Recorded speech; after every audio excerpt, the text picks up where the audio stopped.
Just put it this way, would anyone honestly think in this room now that if you went to a group of generally young people and said, you know, I would like to be a checkout girl or something, there wouldn't be that snigger? And there's a reason for that. And the reason for that is not just that that diminishing of what's described as the nobility of labour of any kind, but also that issue of providing for people and for the job being to other purposes. That not only can you do the job well, whatever it is, but that you're doing it for a further noble aim, which might be supporting your family, supporting your partner, helping your children in the world. That these elements of it are the elements that we see being lost. And one other tiny example, if I may. I saw this a few years ago, I was horrified by this, and the Big Brother contestant, Jade Goody, who was a good barometer of what not to do in modern Britain, said when she had been caught out, remember the race row over something with Shilpa-Shetty, I think, her immediate reaction, this celebrity who had made a lot of money from nothing really, but had made a grotesquely large amount of money in a very short space of time, become very famous. Her immediate response was to the tabloid newspapers, I'm ruined, I'm going to end up stocking shelves in supermarkets. And I remember at the time thinking, oh God, the number of young men and women who are stocking shelves in supermarkets are finding worth in it in many of their cases, and others, not finding enormous worth in it, are going to be knocked back miles by things like this.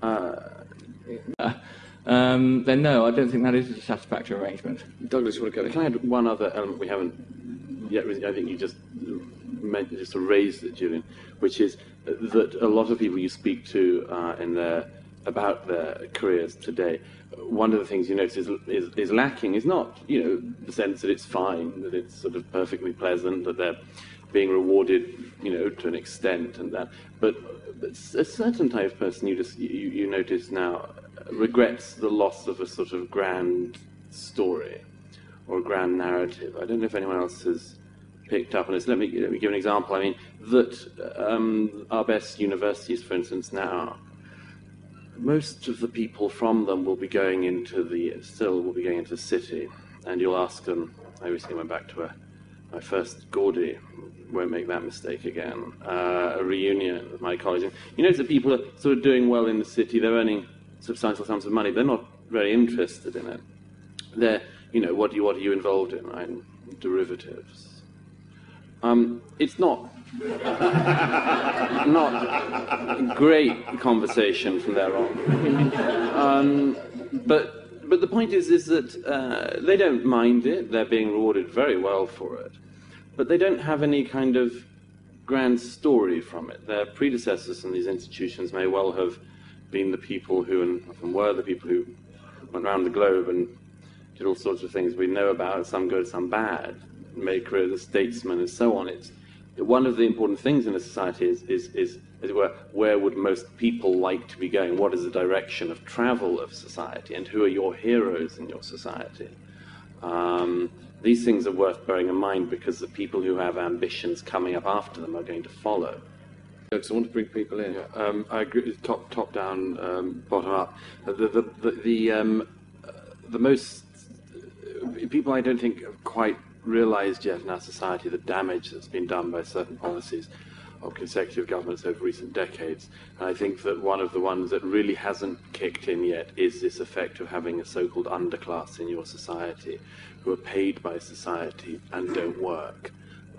This I think really has rotted through our society as an idea. I was reading this the other day of somebody who had decided to go off his wage and be another welfare claimant in his family because he couldn't support the family on the wage he was on. I mean, there are all sorts of problems with this, but I'm not sure we've really ameliorated them yet. You cannot have a paid non-working class in a country. So that is really the first thing I'd say. The second, finally, would be this, which is that I would hope that government could be encouraged by people to step out of our lives in all sorts of ways. But one of them is that government cannot provide all sorts of things that people now expect it to provide. It cannot give you a life well lived. It cannot give you the sense of a life well lived. It can put certain things into the public sphere, and it can stand back, and it can know its limits to allow you to decide how you live your life. But government cannot make these decisions and cannot make us happy. Yet I'm not sure at the moment that government realizes its own limitations, or the people realize those limitations of government. It's several things. I mean, first of all is, in my experience, the companies work best, organizations work best, again, like government, when they know their limits. When they don't try to provide everything to their employees in their lives. When, in other words, it's clear that the employee is more than just an employee. In other words, not just that they have their own time to pursue happiness in other ways they see fit in their life, but that it is clear that that is demarcated. The second thing is to have achievable, imaginable goals ahead of the ones they're currently on. It isn't actually a trap. It is a huge incentive to people. People want to work, to do better. They want to earn more for good and decent reasons. So the best thing that can be done to encourage them financially is simply for them always to see the next peak they can get to. And as I say, it's actually not about huge sums of money more. What it's actually about is a meaningful amount more than the one they're currently on. That's why I mentioned earlier that 40% figure. Somebody who is on 26k a year, for instance, going to 28k a year is a very meaningful and important leap, and makes obviously very practical differences to life. So that's the second thing I'd say. Others will contribute others. I'd just like to ask a question to the panelists, what you think about the green economy, because with things like nature conservation or farming or fishing, where I know the average age of farmers is about 55 years old, and there isn't a class of people coming up to succeed them. And also with things like nature conservation, where you could have people who say at a party, what do you do? Well, I clean the ocean, I keep it clean, I provide food for the country. You could even say, if somebody asked you the question, what do you do? You could say, well, I save the planet and make the place a better place for the future. I haven't heard anybody talk about the green economy or anything to do with nature conservation or anything to do with mitigating climate change, and I just wondered what the panel thought. Thanks so much. I mean, we're so short time, we're going to have to say literally 1 minute each to respond to whatever you want to respond to. Starting just on the left. Okay, sure. Monday morning, H1Y, hard to avoid chattering class syndrome. Bad time to put such a panel if you wanted to avoid it.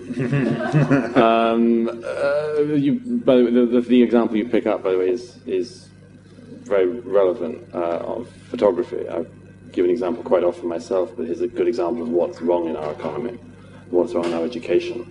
That more people study photography degrees at universities in Britain each year than there are jobs for photographers across Europe. I think it's a very wicked thing myself, a very wicked thing to have told people that they should go into massive debt for jobs that don't exist.